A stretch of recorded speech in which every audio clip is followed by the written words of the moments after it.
What's going on, world? Welcome to another episode of Black Talk. It's your boy Cass. I'm here with you. World, day. Doc. What's going on, Doc? What's new? What's happening? None, same old. Oh man, Ade, how you feeling? Chilling, man. Just trying to survive in this heat. Yeah. Just trying to stay cool.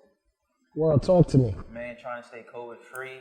It's hot as hell outside, but stay hydrated. It's the only thing to do it.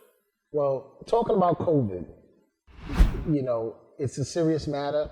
People are dying. We look at these protests. We look at the Black Lives Matter movement. Everybody are out there with no mask on. But I'm really happy for what they're doing. I'm really happy for the way that they're proceeding with these protests. I'm happy that we're going to see change, hopefully, in a while. So it brings up the big question, right? We have these huge organizations, and the question is really, is the NBA, is the NFL, MLB, how are they going to change? And and are we seeing the change from these organizations that they should truly be contributing to the movement and to the players and their organization as a whole? Well, when you look at change, you look at someone's track record. That's a big factor. And the NBA has had a tremendous track record of adapting to the times and changing as well. NFL has not had any track record whatsoever. Talk about the NFL. Look at the differences between the logos. The NFL, you look at the red, white, and the blue. It's the shield. It's the whole organization. The NBA, you look at the NBA logo. What is it? It's a player, Jerry West. The player on the logo shows that the NBA is a player-driven league, while the NFL just shows that they just work for themselves. One operates like a factory. The other one operates like a family. And so with that, since the NBA really adheres to the players, that goes along with the commissioner, Adam Silver, since he's taken job in 2014, he's done a tremendous job. When he first got rid of Donald Sterling, who was the racist owner of the LA Clippers, and has just been really, always engaging the players in conversations along the table. That's why they have equal collective bargaining agreement. That's why they have more guaranteed contracts in which the players have more of a stance to take an approach against social injustice. The NFL players, they don't have the same right. If you look at the NFL, you can't really name more than 40 players who play for them because, again, they're all covered by wearing helmets and they're not, recognizable. And that just goes back to just poor handling. You look at the examples how they handled CTE, domestic violence with Ray Weiss, Adrian Peterson, Greg Hardy, just to name a few. So NFL has just not shown a good history of changing. They just hopped on the Black Lives Matter trend just now, but they'll go right back to business. As how they used to be, while the NBA just trends upward with that. Yeah, I definitely agree with that. You just see, like last week, Roger Goodell making that little fake speech in his basement in a t-shirt, trying to support Black Lives Matter movement. But where was he when, Colin Kaepernick was kneeling, trying to advocate for his cause and police brutality and stuff like that? So you're already seeing that a level of fakeness. You already had a former NFL player, Michael Bennett, already come out and say, you saying Black Lives Matter is a slap in the face. So it kind of feels fake. It doesn't feel organic. With the NBA, they've been doing this kind of stuff. They're going to have the names on the back of people's jerseys. They get to put whatever they want. They're going to have Black Lives Matter painted on the basketball courts when they play. NFL is probably never, ever doing that, ever, any season. So you're just seeing it. It's more organic with the NBA, with the NFL. It's like fake love. And you can see with the players, they had to make a video for the NFL to say something. They wouldn't say anything before this happened. You can see with the Washington Redskins. They were the Redskins for all these years, and because of fortunately, out of these riots and stuff like that, the pressure, they had to change it now. But before that, Roger Goodell and the Washington Redskins, they weren't doing anything about that name. And we already know that name has a racist and prejudiced background behind it. So we're already seeing what it's looking like now. I think Doc would definitely step in. I think the NBA still has a long way to go, right? Like, I don't think they're even close to the credit that they give. I think when you compare bad to horrible, it looks good. That's the problem, right? Let's just be honest. The NBA has a way of doing things implicit compared to the NFL, who does things very explicitly, right? Example for the Redskins, they're really only changing because they're losing so much money, right? That's the real key. Like, forget about the merch. Like, even if they change their name, the merchandise, the effect on the merchandise is actually not going to harm them more than it's going to harm if those billionaires and those large corporations like Nike and other people that's investing in the Redskins pool, right? And that's really why they're changing. So I think the problem when you look at the NBA and the NFL is they really don't change unless there's monetary value there. They don't do the most socially responsible solution. You know, that's my opinion. I think NBA is definitely progressive, more progressive than the NFL. They just are not there, in my opinion. I think there's still a lot of work that needs to be done, and it should not take where you have to have recordings of somebody, you know, like the LA Clippers old ex-owner, for us to make these changes when these individuals, you know, our commissioners and, you know, their corporate offices, they know what these individuals are saying behind closed doors, and they should not allow it, whether there's a black person or a Latino person or Asian person or any minority, even if they're not in that room, they should not allow it to go down. And the problem is the NBA still allows it until it's so public that you have to say something or you have to do something or you have to have a change. And that's where I always have a problem with the NBA. But again, as a big organization in business like the NBA and the NFL, you can't micromanage every single little thing. Like there was an incident where Isaiah Thomas got into a fan where I believe the Philadelphia 76ers, that I believe that fan was immediately kicked out or banned from the arena. Same thing with Utah. Utah's had a long history of being racist. Happened with James Harden and Russell Westbrook. I believe one of that fan was banned. So you can't micromanage anything. That's just an example how the NBA took necessary actions to take that. Isaiah Thomas was suspended. Oh, yes. So let me ask you a question. But also, you can't have a player going in. I understand. Okay, you can't have a player going in and smacking up the fan. But let me say something. He could have said something. He could have said something, but at the end of the day, there's a boundary and a line that you can't cross. You got to look out for the best interest of the player and of the fan. Because say it got out of their hands. That fan can easily press charges, and now it's out the NBA's hands. That's hard for you to say when you don't know what that guy said. That's what I'm saying. I don't want to hear, but again, they took action. Like Isaiah, you can't go in there and be talking smack to the fan, so we're going to suspend you, or we're going to ban that fan from coming to the ring. But when you That's do the best that, situation of both. But when you do that, though, it feels like, okay, yeah, you banned him, but it also feels like you're not really support. If you banned him, okay, cool. But why you still suspending me for it? Like that just feels like you don't really have my back.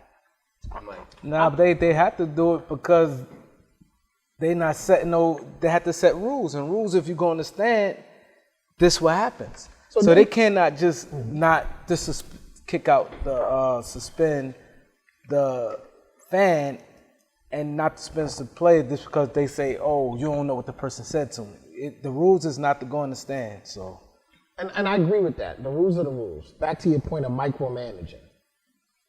It's always okay for the NBA to make these. I want to say they're so quick to take action when an African American or minority does something wrong. But when it's wrong on a white part, whether it's stuff being said to these African Americans by fans, right? We've seen it a lot where you got these fans on courtside, and they say the most egregious things to these NBA players, and then when the NBA player reacts, all of a sudden you're like, oh, it's the NBA player's fault. You know, you always put this ban on the black players. You always put this negative narrative when it comes to a situation, right? Everything, you know, Ron Artest, let's talk about that back in the days. That wasn't the best situation, but there was a lot of things done to this player, right? And imagine what he was told or being said from these courtside individuals that was non-fans of him at the time, and what they were saying to him to cause him to react. And we're not taking that into account. I don't think the NBA does a good job at that. I think they publicize the minute that an African-American player and I'm going to say African-American or minority player does something it's publicized extremely negative. You look at the stats, right? The funny thing is white players are in the newspaper much more than black players are. But what black players are in the newspaper for is so egregious in the way that is tuned. Even if the situation is not even known, think about it. You can know very little about the situation, and they publicize it as this extreme negative. You know, and that's always been the history when it comes to African American players, and it needs to stop. And the NBA needs to take a stance on that. No, I disagree because I don't see what facts you could put that and say that they don't take a stand, because they do take a stance. Because if a player throw a water on a player and a fight break out, they just can't sit there and not do nothing. That's the same thing with the law. Mm-hmm. That's like the law. If you do something, both people gonna get punished for it. That's just what it is. So name a fan that got locked up for an event. Think about the Ron Artest situation. He got penalized so tough, right? And this is years ago. Did the fan go to jail? No. Yes, they did. He pressed charges. The fan didn't go to jail. Ain't go to jail. Ron Artest ain't go to jail either. Yeah, but Ron Artest got penalized the most. He got penalized because he part of a league, and that's what was the fine that put with him. The fan, I don't know exactly what stipulations, but some of them got charged. That particular one right there, I know that. So I look at it like this. My point is that the act that is taken against the player compared to the individual against the player is always more egregious. And no offense, yes, they're public figures, but that doesn't put them into a position that they should be penalized, or even a narrative should be created that's so negative. And even when you compare them to their white counterparts, right, the situation is not the same. It's never the same. A white player can do something, it's different. You know, a player is perceived differently in the NBA compared to an African American. You can't say that if it didn't happen, because now you're going up a whole nother tree. You can't say, oh, they didn't penalize a white player if you can't say this white player did that and it didn't happen. Now, if you could mention a white player, because now it comes off as you just assuming. You have to bring up a situation and have to compare it to that situation. Like, okay, this white player did the same thing this black player did, and the NBA did that. I'll say this. I don't think it's, I don't think anything will be as severe as that Ron Artest situation. I don't think much situations in the NBA ever gets that severe, right? That was just, you probably maybe have 1 or 2 of those instances in the NBA in 50, 60 years maybe? So I don't think any situation is that severe, nor do I think that you can compare most situations to it because it's so rare. But there's a lot of other situations, not particularly with fans, but just how white players are perceived. So I think the overall goal is, with the Black Lives Matter movement, we should really be seeing that the NBA not only dishes money into the community, but they spend enough time to understand that the action they need to put to make sure there's sustainable change in those communities. And then you also got to look at, you said you can't compare because there's not a lot of white players that they do that. Well, maybe that's because they don't receive the negative, certain things. Like maybe the reason why these black players are, responding a certain way is because they might be saying something racist in the stands. A lot of times you're not going to hear someone say something racist about a white player in the stands and stuff like that. Nowhere near as much, and especially when you have a black player that goes through whoever's, if you watch Dennis Rodman's old interview, and he just talked about the racism he had to grow up with and stuff like that. And like you see him react certain ways and stuff like that. You really couldn't. I'm not trying to make an excuse for it, but you can't be that mad at it because he's gone through so much, and a lot of these players are older than us. Or former players are older than us, so they've gone through way more racism back then, especially when it was way more brutal. So you just gotta think, well, maybe they're reacting a lot more than white people just because they're hearing a lot more worse things. But I'm not talking. My response is what he said. He said it's not fair they don't do it to white, and the incident didn't happen. You have to compare the incident to say this didn't happen. You get what I'm saying? Yeah. But like saying for instance, let's say if Christian Laettner did something like that, and Ron Artest did it, and let's say Christian Laettner got 10 games, then you could say that. You can't say it if it never happened. Because you don't know what the NBA will do. No, I think that's a fallacy. Like, you can't think of it like that because the reason why I say you can't think of it like that, one is mainly because what you said, they don't go through the same interactions that black players do. That's one. But then two, think of it like this. How much publicity do white player incidents get compared to black players? It doesn't. Statistics clearly show that white players are typically in the newspaper much more than black players, but the narratives are not the same. What incident is that? I'm not talking about particular. No, but you saying it's more what white players in the NBA be in the newspaper for more stuff than black. There's statistics out there. And I'll give it to you. But I watch basketball. I'm speaking for NBA. I'm talking about NBA. And I see situations happen. What situation the white players that got into? But I think you're missing the point. The point is this: the narratives that's being painted when these players are in the newspaper and the media. So you're not going to get the same narrative from a white player anyway. So you're not going to see it the same way. Like, let's just say these instances happen. Let's say an instance happened, and I'll find another one when we circle back to it. An instance happened with a white player compared to a black player. Same exact let's say, parameters within the incident. The narrative that's being painted is a much softer narrative in the media. We know that. You see it with killers that do more egregious killings than black people have ever done sometimes. And the media presents it differently. It's a much softer narrative. The first thing is they make up an excuse. That's one.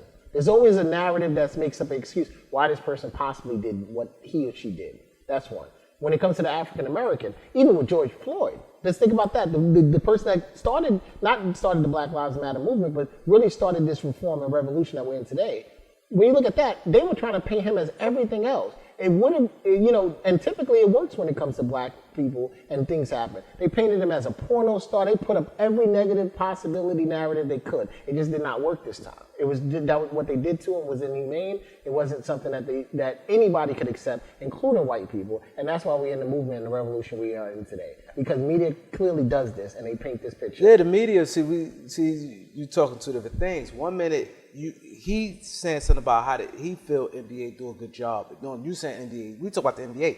I'm not talking about. We talking about one thing. Streets. We talking about organizations. NBA is a large organization. And they can make change, and they can do it. They can do it, and they can do it. They don't take that step to make sure that the same narratives are being painted. But how you going to say that if you don't have nothing to back that up? That's the point I'm making. Look at every newspaper. You can pull up 1,000 newspapers. You can pull up 1,000 different articles and compare instances with white players compared to black players. It's not going to be the same narrative. You watch the NBA? Yeah. Can you understand? Do you understand what he's saying? Actually, here's I'm gonna jump in my point. We're gonna go back to the Black Lives Matter movement. You look at again the NBA, their track record overall. You can't micromanage every little situation because Adam Silver, he has a ton of stuff with his plate every single day. Being a commissioner of a gigantic big organization, it's such a huge task. But just as look like how they handled every single thing. COVID came out, immediately shut down the season. We're gonna see how can we get adequate testing, shut down. Wait, you're giving them too much credit for that. They had to realize people were getting sick before that happened. But hold on, they shut it down real quick. But they shut it down. Look at the NFL. COVID happened when it was during their off season, and yet they didn't have no plan whatsoever or policy. But players to come back. But it took for NFL players, marquee players, Russell Wilson, J.J. Watt, Patrick Mahomes, to go out on Twitter and be like, what the hell, NFL? It took for Rudy Gobert to get sick for them to cancel. Yes. So don't. I think you guys are giving both of them. Rudy Gobert, the first NBA player who caught it. Yes, that's when they decided. But that's when it really. That's when the whole city shut down. But you're giving You're giving too much credit. The problem is you're painting a narrative like the NBA came up with this strategic plan and said this is going to happen. Let's shut it down before somebody gets sick. That didn't happen. They continued. They had to shut down games in the middle of the game. But here's the thing: one is progressive, one just sits back and waits. I agree with you. I agree with you on progressive. But the problem is, this is the problem, right? You have black individuals, and we're so constantly asking for civil rights instead of equal rights. Like, the possibility is we need things equal. I'm tired of you giving us a little bit and saying, okay, you should be happy. And that's what they're doing. Exactly. That's what they're doing. I definitely agree with that. And both of you guys are right. I see his point. He's just saying, yes, they're way more progressive than the NFL, but let's not give them too much credit. And to your point, you keep on mentioning micromanaging. Okay, they can't micromanage everything, but they find all these NBA players all the time for like not wearing the right sneakers and all that stuff. What do you think the NFL does? Whoa, if we gonna talk about fines, like the NFL fines players for just dancing in the end zone. If we gonna talk about that. Well, we're not. No. But there's two differences. We're not saying the NBA is worse or I don't agree with either one of them are doing enough. We're not contesting that. The problem is you're comparing the NFL to the NBA. You're doing that once again. You're saying you're giving me a little, so I'm happy now. But and that's the two? No, you weren't. You just said the NFL is doing this. But look what the NFL is doing. I'm saying this. Stop giving me crumbs and saying I should be happy to eat that. I thought the question was, how will the Black Lives Matter movement change how the NBA and NFL conduct? That was a good. That same thing. And I'm saying this. Yes, your arguments was that the NBA is doing a lot. My argument is yes, they're more progressive than the NFL, but they're not doing enough. So okay, if you feel that way, what can they do then? If you're gonna say they're not doing a lot, or what they're not doing, what they supposed to be doing? One, they can be more active instead of waiting. Most of the actions. Most of the actions that the NBA takes is after the fact, when there's enough publicity behind these situations that they knew of. Most of the times you go into these situations, the people behind the closed doors are like, they knew this already. There were multiple complaints about sexual harassment. There was multiple complaints about racism. There was multiple complaints about this. NBA does nothing until the newspaper and the media brings. I can go through a million of them. They have millions. You have to say what it is. Donald Sterling. They knew about Donald Sterling probably for 20 years he was like this. But listen, what you say to somebody, you can feel you cannot oust nobody because the way they feel.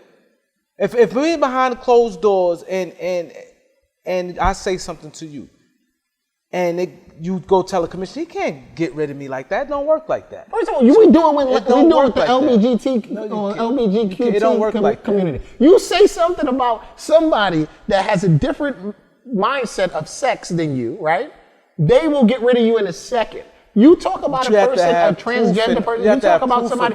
No. The only proof they had that recording, they didn't have proof before. First of all, they weren't even moving on that recording into the team players, and the coach had to take a stance. And they said, okay, well, these people are not going to play for you. That's really what happened. You had people that heard it, and they still didn't take an immediate stance. Tell me they got rid. They started making these decisions. What you mean immediate? So what you mean by immediate stance? It shouldn't take. First of all, if I walk in a room, don't take legally things be tied up in court. How you gonna sit there? Things don't work like that. If you walk in work and you call a person that's white, first of all, let's switch it. He owns the team. We're not talking about people working for somebody. Sorry, let's switch it.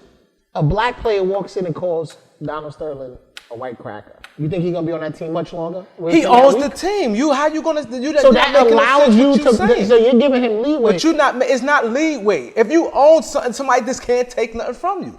That's not making no sense. What you're saying. First of all, the NBA allows owners to own the teams. No, they don't. It don't work like that. So you trying to tell me you get $1 billion, you think you're gonna go in there and just buy a team? No, you got to get approved for the team. All right, so what I'm saying to you once again is if there's approval, there's a level of structure that needs to be in place to allow these individuals not to do what they do to black players. But you just said they took long. How? It don't go like that. Oh, well, he out the team. They didn't even have a solution. It don't work like that. They didn't even have a solution after hearing it takes that. time. It's not until so much protest happened. No, look at the timeline for that. I remember clear as day when it happened. The first thing they said they had to investigate the situation. This is not the streets where they're gonna be. Oh, he out. If they're investigating the same way they said they're investigating the Lou Williams situation when that thing happened, you don't hear about it. That's not professional. Everything will have to go to the media. But they behind the scenes, the stuff like that don't happen overnight. He owns a team. That takes. You can't compare that to a player because a player don't own. If you own a team, they can't. It's okay for the white owner get rid of to not go to the media, but it's not okay for the black player to be in the media. They don't do that. What? That's the point I'm making. My thing is, the owners, and I agree with you. They don't do that. They don't handle both situations the same, and we see it with white players as well. They don't come out and be like, oh, we found this. They're investigating the same way like cops would do. They're just investigating it. You may see the media people on talk shows talk about it, but that's not them. They are investigating behind the scenes. I think they're doing a quick, fast time. Mind you, he had to put the team up for sale. He got to get the sale. It's a lot to it in order for the things to go through. It's not no 1, 2, 3 thing. They jumped on it quick. But he had a long history of it. Yes, that's the problem. A long history, way before players started speaking But most of that stuff had nothing to do with the NBA. That stuff was like an apartment buildings. That has nothing to do with the NBA. No. When you're NBA, Magic Johnson even said himself in a CNN interview. He said that was after the tape came out, though. Yeah, but he said after the tape came out. He said Donald Sterling always had a racist past behind him. Always had that past of being racist. Also, that goes back to management too. Remember, Adam Silver took over in 2014. David Stern did not have a good track record of being interactive with the players. It was Adam Silver who, when he first took the job in 2014. First thing he said, all right, we got to get rid of Donald Sterling. That was because but here's the thing. Anybody can go out and say, hey, this person called me the N-word. Thank you. This person called me a cracker. Okay, well, we have to investigate it. Because if you got women that can call 911 and call a rape accusation on a black man, where do these investigations end up? As an organization, you can't micromanage. Because Donald Sterling's not the only one. Let's be real. He's not the only one. Show me a list of racist owners that said something about their black players compared to the NFL. Because there's a whole bunch of racist owners in the NFL. If we're comparing the two sports now... No, we're not comparing two sports. Neither organization should be operating like this. That's the real problem. It's not okay to say only 25 out of 50 owners is racist. It's not okay. It's not okay. One does operate like a factory, right? No one operates like a family, yes or no? Less like a factory. Less like a factory. Not one is so progressive that we're like, one's not completely good and one's like completely bad. They still have problems. And I'm not going to say like, Adam didn't make a lot of changes. But what I am going to say is that the problems that we have, they need to be addressed with players, no matter African American, don't have to wait till everything is public before they come to the plate. Like we see it with Magic when he came after the recording. Because think about it, you also got to remember, and I touch on this point, these players had dedicated their whole life to trying to get to the NBA. They finally got there. They won in $1 billion or whatever the number might be, and now they're there. Now you're subject to racism. Do you even want to speak up, especially if your own white players don't want to speak up for you? Some of them are just too scared to lose that bag. We see it with Colin, right? He lost his bag for multiple years. Now he's finally getting back because this Black Lives Matter movement is a trend. It is something that you can make money off of. And I'm sorry to say, it is a business right now, Black Lives Matter movement.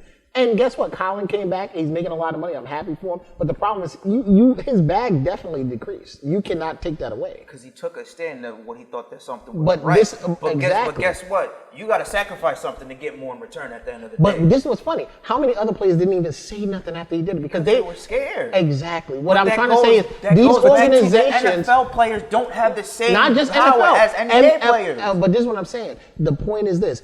The NBA, the NFL both need to foster a relationship and force the policies and practices that allow players to feel comfortable to bring that. NFL's not going to do that. But then not only NBA that, is getting better at it, but they're not there either. But I don't like when people say, this player ain't support him.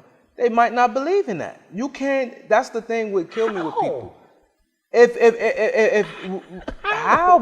That's what you can't tell nobody how they believe. You don't believe in me? No, I'm not saying human. I'm saying I'm not talking about a particular. I'm just saying. If you stand for whatever you stand for, that don't mean I have to stand for that. No, I'm sorry. I'm fighting for you to have a good contract. Yeah. I'm fighting for you to be able to go home to your kids. Yeah, and he's stopping. But I'm sorry. Sometimes this is the thing.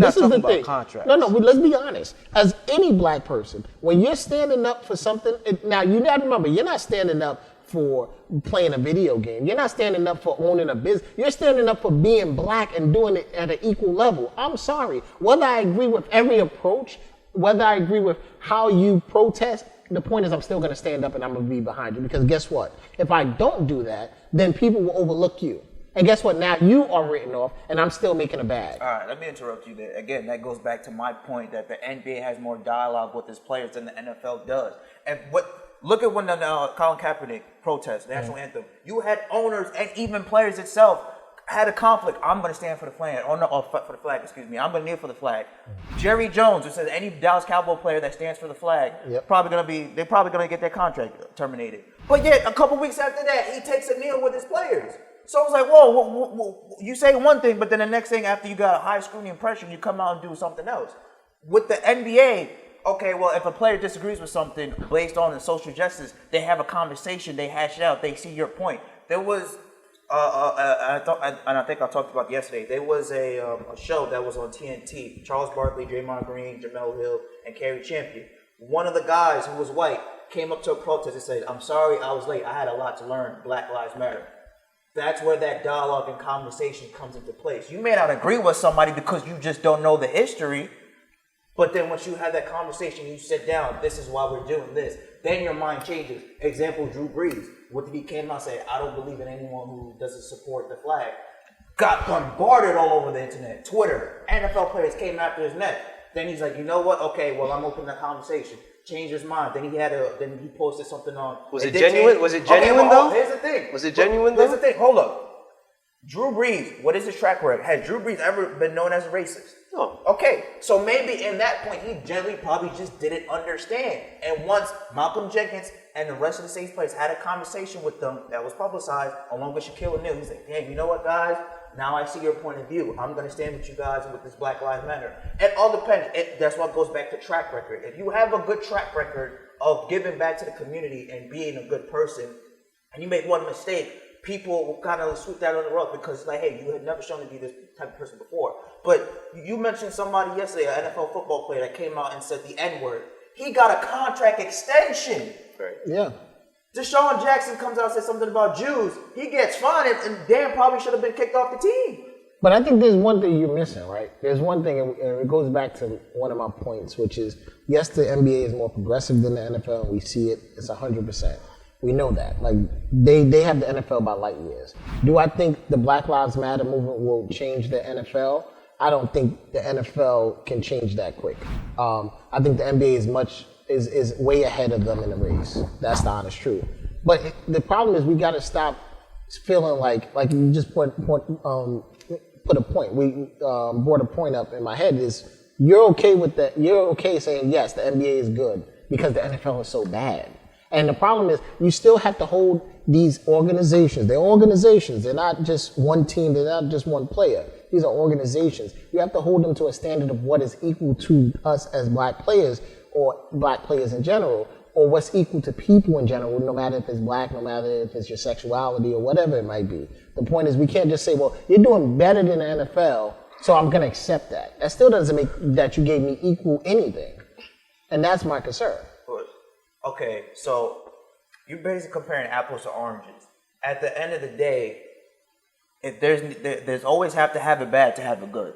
You need a superhero. There's no superhero without no supervillain. There's no villain without no superhero. Yeah, I don't think this works for this one. I don't want either one. I want just listen equal. to my point, because you said we're I wanna comparing the hear NBA and the NFL, right? The NFL. No, we're comparing. But the main point of the question is how will Black Lives Matter management change the way the NBA and NFL conduct business? Correct. My point is the Correct. NFL will not change because they've had a history of showing they are just incapable of adapting to the time. I agree but with the you. NBA can't be perfect. What more do you want can't be organizations to do?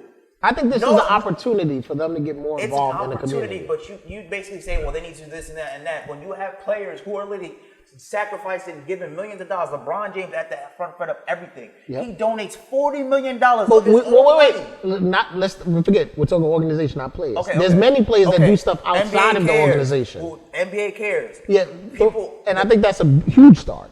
They've Huge been start. had that. No, but I think it's a huge start. What I'm saying. I'm saying they're more progressive than NFL. NFL does also give money. But I'm saying, what more do you want the NBA to do? Because at the end of the day, they have to do business after themselves, but they're taking time out of their business and our daily operations to go out and help with social injustice that mainly affects players in their community, because 75% of their players are black. So what more do you want them to do? This is my biggest issue. You can throw all of the money you want into the community. Fix your house first. So if you still have issues in your house, create policies, create practices that foster relationships or foster emotions in black players or any minority player or any person that is against, different in sexuality, however you want to view it, that they want to come up front. One, they trust the investigation process. And they understand one thing, which I think is a problem in a lot of organizations, not just the NBA and NFL, is that people are too stuck on proving what somebody else said instead of the investigation proving the facts. And that's where we're at when you see the NBA. People are so stuck on how am I going to get this out? I'm probably going to have to go to media and get a bunch of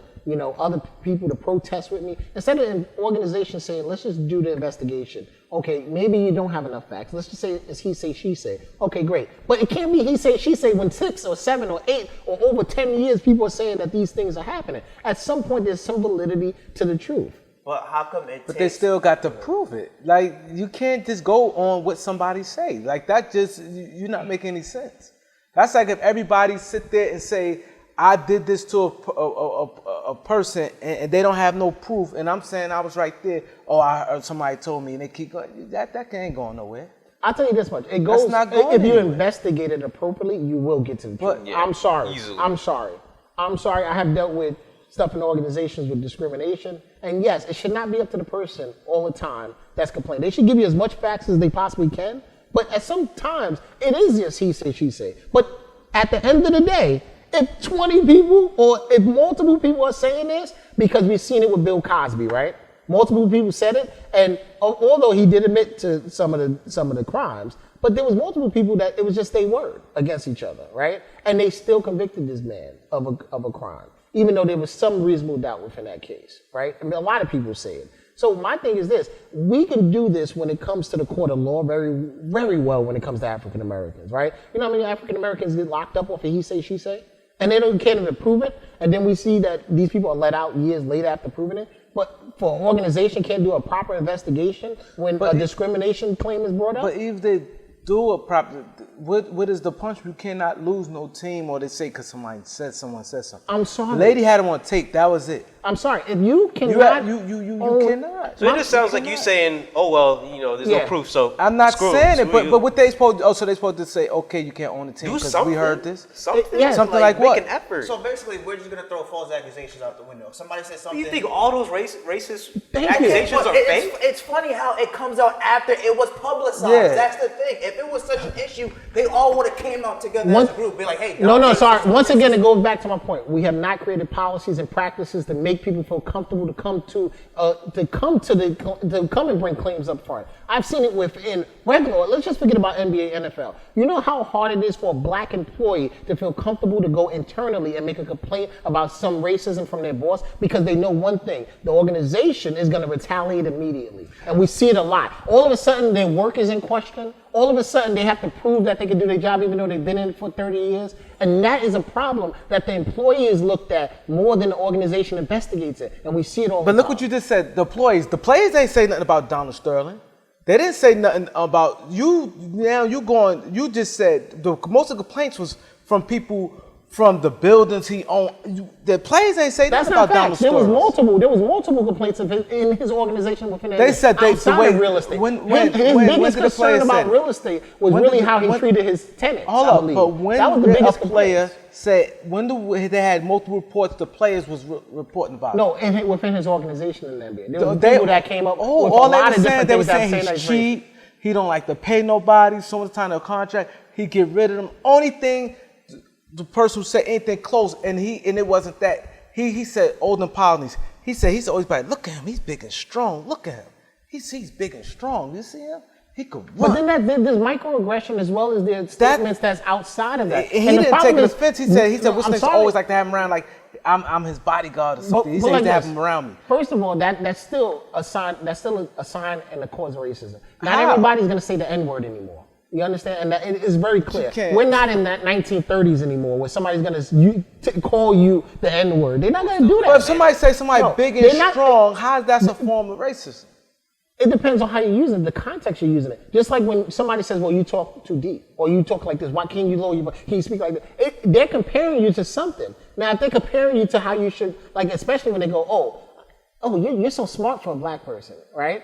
That's another. that's Now, some That's people go, different. oh, I wouldn't think you would listen to that. Or I wouldn't think. They That's don't even have to different. say black. They can just say, I wouldn't think you would listen to that type Somebody of music. saying somebody big and strong, and they is big and it's There's some people. I think the biggest issue that when you look at everything is this: you have situations, and these situations occur, and there's a lot of players that go through them that don't feel like they have the support system from the NBA or the NFL to come up front until the media comes into play, and they feel like I'm safeguarded enough because I already seen what the effects are, so you're probably not going to hammer me as much. We've seen it with Terry Crews, right? And then we're talking about a different industry now. It's just many industries that people are very scared to come up front until the media takes over the investigation and people can say, okay, well now I know I'm going to get a clear shot at it or I'm going to get a fair shake at it. Well, I'm gonna stick to the question because we're talking about the NBA and the NFL, Yeah. and this goes back to the NFL players don't have the same power or type of conversations with the owners. Again, collective bargaining agreement. The NFL just signed a new collective bargaining agreement, which is more owner friendly. But we get that. We get the NFL. 10 years. So But here's the let's thing. fax it. Does We get money- the does money not NFL equal is power? no. Once again, we get that the NFL is not as ahead as the NBA, right? But does money not equal power? We Yes or all no? know that. We all know that. So, and you have a if lot you of have money less in these guaranteed organizations. Contracts, which the NFL players don't have the same access to compared to the NBA. Because the NBA, you can get a guaranteed contract like that. NFL is not the same type of business. So then, if they take a stance, remember when they had when they had the lockout, NBA players were willing to sit out. Yeah. And then until it's like, damn, billionaires don't ever want to become millionaires. They want to stay in that B range. So when the billionaire owners start like, damn, we lose a lot of money. Let's go back to the contract negotiations. We'll give you 50-50 revenue split. We'll give you more contract extension, bigger TV deals. NFL, See, but the and reason they can't do the same thing. the reason they can't do it because you can't replace NBA. The NFL players, Yeah, you can replace them easier. That's why. Yeah, Yeah. That's the back to big difference shield. right And there. NFL The at NBA end player, of the day is if 6 or 7, the top 6, 7 NBA players leave the NBA is a hit.